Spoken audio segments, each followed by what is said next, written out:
Well, hello YouTube, it's me, Fortmaster, and welcome back to the Game Theory reaction, and, yeah, today's reaction is Mario Kart World is going bankrupt? So, I mean, out of all the titles you could have, that's certainly one of the ones that raises the most questions in my head currently.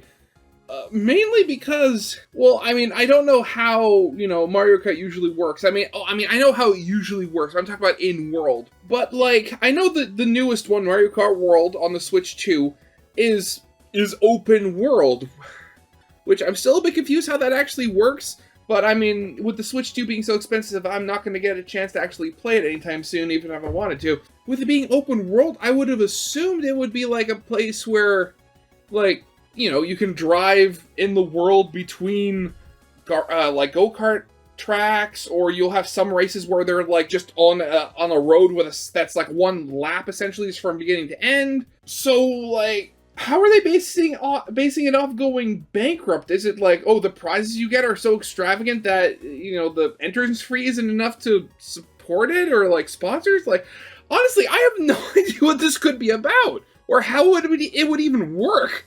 So, yeah, I mean, I kind of want to get into this just to figure out how it's going to play out. So, yeah, let's get this thing started. So, yeah, of course, as always, original video is linked in the description if you haven't seen it for some reason. Corner video linked to my film theory reaction. And yeah, if you like this video or any other video that I make, I'd very much appreciate it if you gave the video a like and subscribe to my channel, because my main goal for this year is to hopefully hit 5,000 subscribers. And at the current rate I'm going, that is totally doable because I am so close. I am 100 subscribers away at the time of me recording this, and so close. I can almost taste it. And yeah, and I mean, at the end of the day, it's only possible thanks to every single person that thinks my channel is worth subscribing to. Yeah, but with all that out of the way, let's get this thing started then, shall we? Mario Kart World is about to go bankrupt. No, not the game, although if they keep trying to sell it for a ridiculous $80, then maybe. I'm talking about the... Yeah, and that's $80 American. And remember that for me, like, a Canadian dollar is about 75 cents about, American, and our things are usually even more expensive, so... world of Mario Kart World, because as it turns out, this little go-karting extravaganza is creating a massive bubble for the Mushroom Kingdom, and one small pop will send the whole world economy into freefall. Okay, Mario Kart causing a recession. Okay, it didn't... it's very weird. Okay, didn't see that coming. Hello Internet! Welcome to Game Theory, the show that's ready to fire up its engines because after waiting for more than 11 years, we finally have ourselves a new Mario Kart game. And from the very moment I saw the first trailer for Mario Kart World, I knew I had to do an episode on it. But in true Game Theory fashion, while everyone else has been clamoring over the open world, the diverse courses, and the ever-important inclusion of cow, there was something else that really got my motor running. The economy. Surprise, surprise, the high school nerd is more interested in math than motorsports. But it's kinda hard to ignore. I mean, have you looked around the courses? Plastered on barricades, billboards, and banners of every single corner of this sponsorships everywhere are advertisements. Fortunately, we haven't quite reached Call of Duty levels with real companies advertising in-game. Instead, these are in-universe companies. Things like Grohl Metal, Cooper Construction, and Dolphin Marine Sports. Obviously, many of these companies are named after Mario characters, both the iconic and the not so iconic. Heck, even Batterton has his own aero parts company. Ooh. You remember Batterton, right? The Moai looking enemy from Super Mario Land? Who could forget? But clearly, when the... Jeez, okay, that's a deep cut reference right there. Wow. I don't think I know any of the enemy names from Super Mario World. The Mario characters are not bumping carts and hosting parties, they're being successful entrepreneurs. But Mario Kart is a competition, after all. So it got me thinking, who is the best of these business people? What if we took the businesses being advertised in Mario Kart World and compared them? Who is actually bringing in the most coin? A simple question, I thought. A way to whip up some spreadsheets and do some calculations about one of my favorite Nintendo franchises. Okay, pump the brakes there a little. How are you supposed to do that in a kart racing game? Because, like, it's not like you see any numbers. All you see are, either the ads pasted at the side of the racetrack that you drive by really quickly, or you pass by the building itself if, you know, it's on, like, the equivalent of a city street. How are you supposed to get figures for this kind of stuff? God, I would not cut it out as a theorist on this channel. Like, how, like, it would never even occur to me to even do something like this, because I would never be able to figure out how you're supposed to do it. What could possibly go wrong? A lot, I imagine. Tens of hours and over 100 companies later, I did end up getting my answer, but in doing so, I found something else that I didn't expect. The world of Mario Kart World is about to experience an economic calamity, and not the Ganon kind. Although Link is in this series now, and so I suppose they could add him too. Trust me, theorists, this is going to be a wild ride. Well, I mean, that being said, I think, at least from what I've heard, they've removed all the non-Mario racers from Super Mario Kart 8, at least from what I've heard, so I don't think you have to worry about that. So fasten those seatbelts and put the pedal to the metal, because the economics of Mario Kart World start in 3, 2, 1, go. But quick announcement before we get started. On Wednesday, June 18th at 7 p.m. EST, you can join me right here on Game Theory as we theory craft about Secret of the Mimic live. I'll have just finished my playthrough with Ash over on GT Live, which will be linked in the description, and so it'll be time to lock in and, with your help, figure out what our future theories are going to be. Remember, that's Wednesday, June 18th at 7 p.m. EST. Make sure you're subscribed so you don't miss it, but now, back to the video. I started by gathering a list of every single company that advertises itself somewhere in the wide world of Mario Kart World. That meant playing a lot of Mario Kart and losing a lot of Mario Kart because, go figure, the other racers didn't want to stop and wait for the guy staring at signs. But I noted down every one I could see, and it turns out there's a lot more than I bargained for. This game has 130 companies advertised throughout the various tracks. Some of them are pretty generic, like fried chicken, too much flavor, which is the most Santy sounding business I have ever heard. Or they're branded around Mario items. And while companies like Banana Natural Oil are no doubt important to the economy in this universe, it's not going to help us figure out which character is winning the battle of the businesses. Donkey Kong may have a lot of them, but he doesn't have a monopoly on bananas. Although, even excluding those, I mean, you never know. I could see a potential theory around Donkey Kong involving banana republics. You never know, given that, you know, the literal currency of the world is bananas. Still end up having a list that's 118 companies long. But this is where we really begin to start heading down the Monty Mole hole. We may have all the names of the businesses owned by our colorful cast of characters, but we still have no idea how much they actually make. And again, how are you supposed to do that? Not respond to my request for the Q4 earnings reports for all of these companies, I guess I'm gonna have to get creative here. You see, these may be fictional businesses, but the products they're promoting do reflect products and services that we see in the real world. So we just need to find equivalent companies in the real world and use that company's financials in place of the Mario version. Specifically, let's take a look at the company's annual revenue, the amount they make before taxes and expenses. Also, unless it's clear that this fictional company is really small, it's probably best that we assume the equivalent companies are the largest in the world. Yoshi's Hamburgers being equivalent to something like McDonald's with a bunch of global locations. You know, because this is Mario Kart World, after all. You not only have to be big enough to advertise, but also have a global audience. No point advertising your local pizza joint to a bunch of people in a foreign land. Plus, if multiple companies all occupy the same industry, like the not one, not two, but 3 different courier companies that exist in the Mario Kart world, rather than arbitrarily trying to assign each one to a specific company as if one is better than the other, which is data we just don't have, we can just average a couple of the real world industry leaders and assign the same value to all of the Mario corporations. So with all the rules out of the way, let's finally find out which of our favorite characters is the true wolf of Waluigi Street. Okay, I mean, I could potentially see a problem with how they're going about this because, I mean, they're saying that, you know, a recession or the bubbles bursting is inevitable. And yet at the same time, it's not like every single possible company, you know, advertises on, like, racing, like NASCAR or something like that. Granted, I mean, you usually have a lot.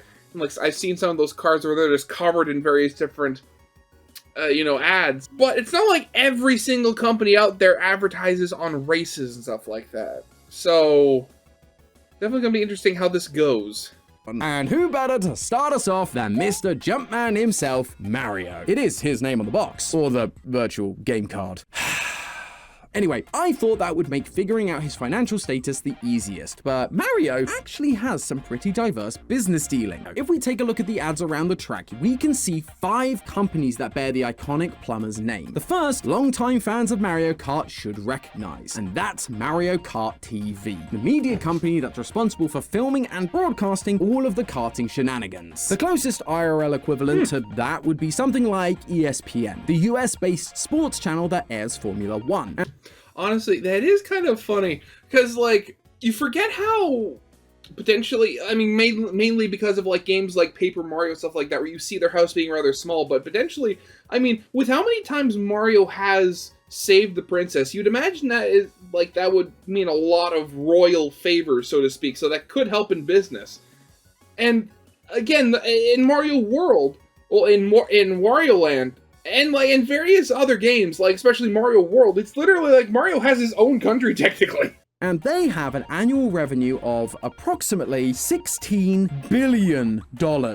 As you can see, we're not dealing very in much a minor lot, leagues yeah. here. These guys are playing with some serious cash. But that's just Mario's first business. He also has not one, but 2 racetracks under his plumber belt: Mario Circuit and Mario Bros Circuit. And before you say, a racetrack, that's not a business, tell that to Silverstone, the racetrack that hosts Formula One's British Grand Prix, which brings in an annual revenue of over $129 million. And speaking of the Mario Bros, there is an official Mario Bros company in-game as well. It's not particularly clear what exactly this business does, but considering that the logo looks just like the original video game, back when our boys were just humble plumbers clearing out pipes, I think it's safe to assume that just like in the Mario movie, this is their plumbing business. But given that they're so busy these days saving princesses, going go-karting, and hosting parties that are totally not rigged, they'll likely have had to grow the business so that they can continue serving the international market that desperately wants to have their pipes cleaned by the famous brothers. I mean, I can totally see that. I mean, of course you get the name recognition, again, from saving the princess all the time. Though with, like, a company so big that they're advertising, you know, like, on a racetrack, I wouldn't imagine they're doing, like, little stuff anymore. It's very much like, I'd imagine they're the people you hire if you're setting up the plumbing in, like, a new apartment building or, like, a new, like, skyscraper or something like that, where you have, like, multiple stories and you have to, you know, just have hundreds of people working on it. Stop it. Now, the biggest plumbing business in the world is a company called Roto-Rooter, and their 2024 reports tell us that they have an annual income of $700 million. I mean, of course, I'd known Roto-Rooter. I've seen them a couple times, seen their trucks. I didn't know they were the largest in the world. Of course, Mario is probably going to have to split the Mario Bros circuit and business with Luigi, but right off the bat, Mario's portfolio is already looking strong, with $16.5 billion in annual revenue. But Mario Jumpman Mario has one more trick up his scarlet sleeves: Mario Motors. Because there are 4 other motoring businesses in the Mario Kart world, we can just take the top 5 motoring companies in the world: Volkswagen, Toyota, General Motors, Ford, and Mercedes, and average their annual revenue out to a whopping $236,580 million, bringing Mario's grand total to just over $253 billion. Ha! Take that, bro, in your pitiful little 500 mil mansion. But maybe Luigi has taken that nice starting amount of cash and gold bars and invested it back into the market? No, not really. Other than the 2 companies he shares with his brother, Luigi only has one other company that we know of: Luigi Tires. And while the likely comparison here is Michelin with an annual revenue of $28.29 billion, his grand total is still painfully small compared to his brother. Yeah, painfully small when you're talking about a personal worth being literally dozens of billions of dollars. God, I mean, at that point, that might just be more just, you know, Luigi just saying, oh yeah, I have enough, I have my mansion, I hunt ghosts in my part-time, as like a part-time job, and I have all this money just rolling in every month, I'm fine.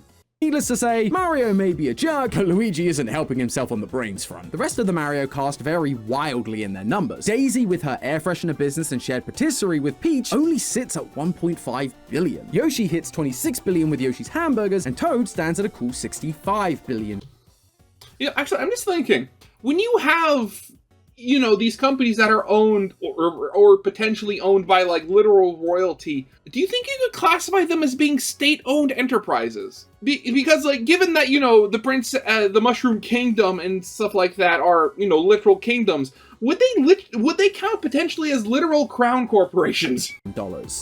Of course, much like in the real world, not all of these businesses are on the up and up. Case in point, the meme lord that is Waluigi. While Waluigi's vintage clothing business appears legitimate and snazzy, if I do say so myself, his other business is less so. Waluigi Tires appears to just be taking Luigi tires and slapping a big old wah on the front of the name. Hilarious, but definitely illegal. So I mean, you can get around that by literally just calling Waluigi tire resellers. Sorry, Wa, I love your memes, but I love math more and I can't accept thievery. DK also falls a little short, only making 13 billion a year with his various tracks and rocket booster businesses. I guess being a spacefaring multi-billionaire doesn't do much for you in the Mario world, although that's probably for the best. On the flip side, Peach, Bowser, and Rosalina are also in the car business, and thanks to Peach's movie career, resorts, stadiums, patisserie, Bowser's castle track, and Rosalina's bus tours, they all just barely miss out on being part of the quarter trilly club behind our boy Mario. Oh, God, honestly, like, you say, like, oh, poor, they're not reaching like $250 billion.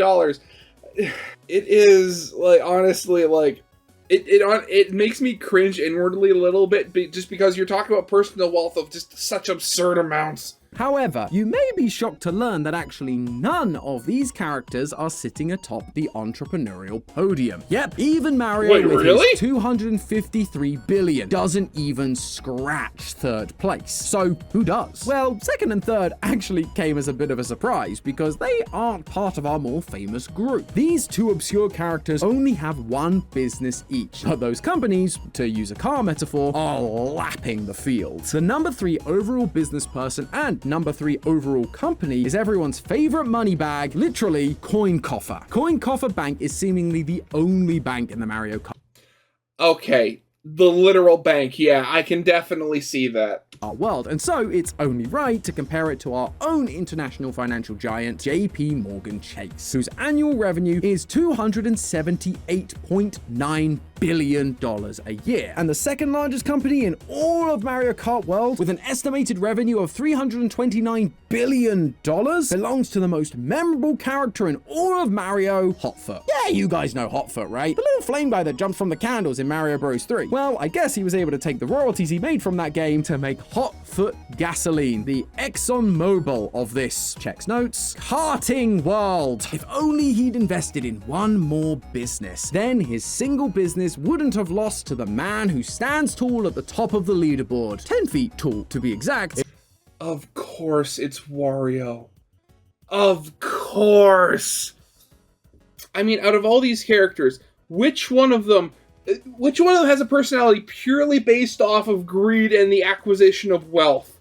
Of course it would be Wario! It is, of course, Wario. Because when you think of money in Mario, who else is gonna come to mind? Unlike Luigi, who's just sitting on all of his wealth, Wario is making money moves. Not only do his companies generate more revenue than most other characters, he's also diversified and has the most companies of anyone at 7. Wario, more like Warren Buffett. He's got his own car business, a completely separate engine company similar to something like Cummins or Yanmar, a courier service like DHL, UPS or FedEx, a scrap metal gig like Sims Metal, and 2 racetracks, one of which is a stadium that can double up as the host of the Twiller Swift Eras Tour. He even has a gaming company, Wario Games, and those little bouncing noses remind me of a certain spin-off series, WarioWare. Intelligent Systems is the company that makes those games for Nintendo, alongside Paper Mario and Fire Emblem, so their numbers are what we're gonna use. It's not the most lucrative of the businesses, but hey, maybe he just loves Wafus. Anyway, when added up, Wario's business empire has an estimated annual revenue of, drumroll please, $356 billion. There is technically one single business that actually trumps even Wario by a country mile, Firemart, which seems to be this world's version of Walmart, which would then give it an annual revenue of $650 billion. Yeah, but the whole thing is, you know, the Fire Flower is not a character, it's an item, so that's why it's disqualified. But yeah, I could totally see it. Though I'm happy none of the characters in this like have any like company similar to that of like say Apple or any of those other companies, because honestly, at that point, the numbers are already getting stupid right now. They just get even more stupid then. Just on its own. But the fire flower isn't a character, it's an item, and so it doesn't count. And therefore, Wario is our winner and the most entrepreneurial of our characters. Obviously, there are way more characters that dove headfirst into the sushi tank. 53 to be precise. But sadly, we'd be here all day if I just listed them out. And while I'm sure penguins are someone's favorite, penguin bobsledding is not a lucrative business venture, making at best $260K in revenue. However, while they may not match up to the likes of Wario on their own, what about if you counted them all together? After all, it's not just the individuals that benefit from all this revenue. The countries and kingdoms they reside in get to make a pretty penny by charging them tax, meaning those 53 loose ends alongside our regular gang all add up at the end of the day, and the winner there would be a pretty incredible economic superpower, you know, providing these businesses actually pay their taxes. So let's take all the Yeah, that's always the important part. Honestly, I honestly think that, like, a lot of good could be done by making the punishment for not paying taxes a lot harsher. So much so, like, you have it be a percentage of their gross income before other taxes and expenses and stuff like that. Like that, you could start doing some really big damage to them. Companies we've talked about today, from Mario Motors to Magmark Diner, as well as a few of the others we disqualified earlier, to get a sense of which kingdom has the most entrepreneurial spirit. For example, I mentioned earlier that it's not clear which character might own a company like Banana Natural Oil, but it is pretty clear that this company is likely headquartered in DK's homeland, the Jungle Kingdom. So it only seems fair that Banana Natural Oil and its estimated $8 billion in revenue should fall under the domain of the Jungle Kingdom as well. Okay, honestly, what company were they basing banana natural oil off of? Were they basing it off of an actual, like, you know, like a biofuel company? Or were they basing it, or like natural oil, is that more for, like, you know, skincare or something like that? Like, what are you getting this number off of? I want to know that. Once again, at the very bottom of our list is sadly Daisy's Sarasaland. Yeah, remember when Daisy had her own kingdom and wasn't just hanging out to play doubles with Peach? With Daisy and Batterton being the only Saracens with businesses that we know of, collectively, they only just managed to bring in $40 billion per year. Next up is the Jungle Kingdom, where cranky subjects bring in an estimated $68.5 billion. Number 3, and the first on our podium, is Rosalina. While it's never really clear she has a kingdom to call her own, she's got a crown, so I think it counts. In total, her and the Lumas, mostly on the back of Rosalina automobiles, bring in just over $237 billion per year. And again, honestly, I could consider that being, again, given that it's like, it's based off of, you know, a literal monarch, I'd have to say that's a crown corporation. That brings us to our top 2 kingdoms, which deep down, I'm sure we already expected would be here. Peach's Mushroom Kingdom and the infamous Bowser's Kingdom. But there's only one nation that can truly dominate the world of finance, and that nation is, second drum roll please, the Mushroom Kingdom. Of course. Alright, I know that may not feel like that big of a shock, but it is when you realize that the Mushroom Kingdom's nearly $2.1 trillion comes from just 13 entrepreneurs compared to Bowser's 33. Although it's really the item-branded shops like 1UPs, Mushrooms, and Superstars that do the heavy lifting. Without those, the Mushroom Kingdom was sitting at just $600 billion, just a third of Bowser's $1.8 trillion. Maybe that's the real reason Bowser keeps invading. It's not that he wants to marry Peach or that he's fed up of losing to Mario, he's fed up of losing the economic game. However, he might want to rethink that little strategy, because clearly he hasn't seen the writing on the wall. Okay, so now I'm trying, again, like this entire video, I know the whole thing they're talking about, like Mario Kart World was going bankrupt. I'm still trying to figure out, like, how they could be, you know, how this thing was all going to work out. So, like, are they going to, like, basically take how the real world companies are and compare that to the, like, the video game counterparts? Are they going to look at, like, the spread of these companies? Because, again, as I said, not every company, you know, sponsors races and stuff like that, so you wouldn't be able to do that. So, again, like, I just don't understand, like, what they mean by bubble. Like, what's the problem that's going to show up here, B? The shadow looming over all the companies of the Mario Kart world. You see, this whole theory started because of the sheer number of ads plastered around the world. And ads, they cost money. And these ads cost serious money. Formula One is one of the biggest motorsports in the world. Like Mario Kart World, F1 bounces around the globe putting on races for a global audience. And along the track, on billboards and on the cars, you'll see ads just like we see in Mario Kart World. Yeah, According to makes sense. one estimate, those ads for billboards and barriers can cost companies $1 to $5 million per race. And ads on the cars themselves, like the kind we see for Dory and her watercraft company, can cost between $1 and $70 million per year. And for that low end, all you're getting is a little decal that no one is ever gonna see at that speed. And sure, while the big companies like Mario Motors, Hotfoot Gasoline, and Coin Coffer Bank can probably afford to dish out the dough, how can Penguin Bobsled, Captain Toad's Treasure Tracker, or Foo's Handy Air Duster justify spending that kind of cash? Can one multi-million-dollar billboard or car ad really lead to an increase in sales for Spike's spokes? And on top of that, most of these companies are probably already operating on such tight margins as it is. For today's example, we focused on revenue, the amount of money a company brings in each year, but that doesn't include a company's expenses, taxes, payroll, rent, and yes, advertising. For example, take Firemart. As a supermarket, it's already operating on a profit margin of only 1 to 3% of its revenue. So for every $100 it makes in sales, it's only bringing home $1 to $3 in actual profit. And if you cut into that by purchasing a billboard alongside, oh, I don't know, the world's largest go-karting tournament, you're putting your company's financial future at risk. If you want a real-world example, look at what happened to Pets.com. Pets.com was an e-commerce business that used to deliver pet supplies back in the late 90s. They, like many of our Mario Kart businesses, wanted to get their name out there, and so they decided to spend big bucks on a bunch of high-profile marketing campaigns. They had a float in the 1999 Macy's Thanksgiving Day Parade, and they even bought airtime during Super Bowl 34 in 2000. The only problem, despite being seen by tens of millions of people, they were never able to turn that exposure into actual dollars. And Pets.com shut down just 9 months after releasing their Super Bowl ad. Do you see where I'm going with this? Much like Nintendo, every single one of these fictional companies has tied their biddy buggies to the success of Mario Kart World. And you know, it's funny. Maybe it's just because in like most games I play, they don't really focus that much on the advertisement. Like they usually just like, let's look at like a game I've played before, like Roller Coaster Tycoon. Like whenever you do advertisements, it's basically just there's a set amount you click, it's a one-time payment, and then you know more people start showing up. But in the real life, stuff like that doesn't really happen.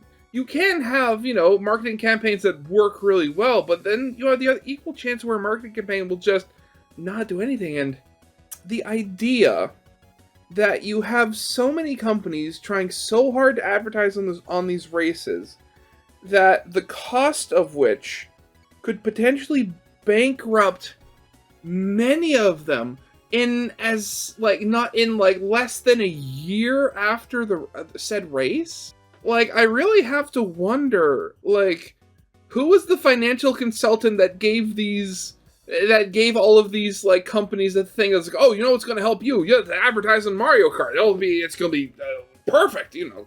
They need it to be a big hit. They've thrown their money into these expensive ads with no promise that they'll ever get any sort of return on that investment. If Mario Kart World is not as successful as they'd hoped, or if they just simply can't convert the eyeballs into serious coin, the Mario Kart World will see wave after wave of businesses going under. And what's worse, this isn't even a new issue. You can actually see it if you look back at older Mario Kart games. They are filled with companies that used to advertise in Mario Kart, but who have since stopped, presumably because they didn't make it. This has been an issue in the Mario Kart world for years, and yet nothing has been done to stop it. And a lot of these businesses are now going to be faced with shuttering their doors because of it, which will cause a cascade of economic despair for ordinary citizens of that universe. Meanwhile, the big corporations like Bowser Motors, Wario Stadium, and Mario Kart TV, who have benefited from the success of this global karting phenomena, will be sitting pretty on top of the podium. But hey, that's just a theory. A game theory! Thanks for watching.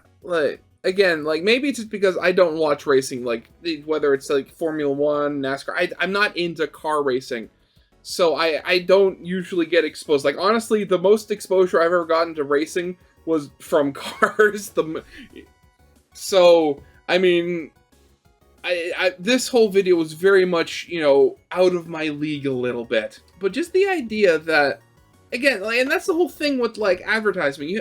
Like, the little bit I do know is, it's like, for the longest time, a lot of small businesses, you rely purely on, like, word of mouth. I mean, just going off of what my mom said, because, like, when she was younger, before she had me, she had her own business. She had an electrolysis business. And for the first few years, she worked 2 jobs. She had that one where during the day, she'd, you know, she'd work, you know, in doing electrolysis and other, you know, like beauty, you know, things. And then during the night, she was a waitress at a local bar. And she used the pay from being a waitress to, you know, support herself until her actual business started rolling. And that being said, like, my mom's business was always a local thing, and she closed it like, she worked that business until, like, I think from what I remember, 3 days before I was born. Like, she was almost getting ready to pop. So just the idea that you have these companies, and they potentially, like, they're going on such a Hail Mary pass that they're willing to, like, potentially bankrupt themselves over, like, racing and stuff like that. Like, honestly, that's nuts. Like, these people need better financial consultants. And like, unless you get, like, lucky and get one of those adverts that actually gets, like, stuck in people's heads so that they remember it. Like, advertising is basically almost like gambling. Oh, God. But yeah, that's definitely going to be it for now. So, yeah, I hope you guys liked. If you did, leave a like, subscribe if you have not, and I'll see you guys next time. Goodbye.